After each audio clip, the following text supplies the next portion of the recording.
জয় Mariners. So কাল রাত্রে সবার ঘুম ভালো হয়েছে তো? ভালো হওয়ারই কথা, তাই না? কালকে আমরা 3-0 দিয়ে 3 পয়েন্ট নিয়ে 49-এ পৌঁছে আমরা এবারে উড়িষ্যার দিকে এসেছি। আজকে মাঠে আমি কিছু মোহনবাগানি সাপোর্টার পেয়েছি যারা ভীষণ ভক্ত মোহনবাগান এবং তারা জার্সি পরে আজকেও এসছে।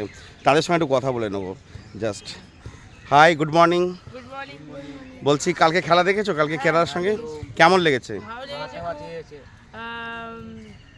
আমি জানতামই কালকে মোহনবাগান জিতে যাবে, কারণ কি ভালোভাবে লাইন আপ হয়েছিল। কালকে ভালো ভালো লাইন আপ হয়েছিল। তারপরে বলে দিই, কালকে আমাদের স্টুয়ার্ট ছিল না, কালকে আমাদের মেন সাহাল ছিল না, কিন্তু একটুখানি টেনশন ছিল যে আমাদের কি হবে। তারপরেও কেরালা ফার্স্ট হাফে যেভাবে আমাদেরকে চেপে ধরছিল, আমাদের তো ভয় হয়ে গেছিলো যে ওখান থেকে 1 পয়েন্টও পাবো কি না। বাট অ্যাট লাস্ট আমাদের সেই মোহনবাগানের জার্সির যে ওজন, সেই ওজনেতে সবুজ মেরুনের আবেগ নিয়ে আমরা একটার পর একটা গোল মেরে গেলাম। তো 3টে তো গোল হয়েছে। কোন গোলটা ভালো লেগেছে? 2 নম্বর গোলটা। কেন, কি জন্য ভালো লেগেছে? কামিজ যে বলটা মাথা ভাবে তুললো, আস্তে করে স্কুপ করে দেওয়া বলটা একদম মনে ছিল বিশ্বমানের গোল। Wow, very good. তুমি কাল খেলা দেখেছো মোহনবাগানের? কার গোল ভালো লেগেছে? তাই?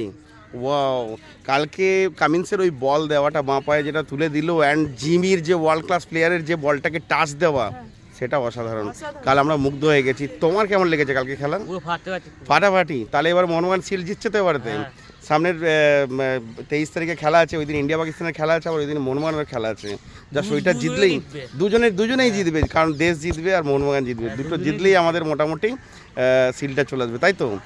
যাক, তোমরা ভালোভাবে এনজয় করো। ওই দিন আমরা হোলি খেলবো, হোলি আসছে তো, ওই দিন সিল জিতে আমরা হোলি খেলবো, ঠিক আছে? চলো একবার সবাই মিলে একসঙ্গে হয়ে যাক। জয় মোহনবাগান।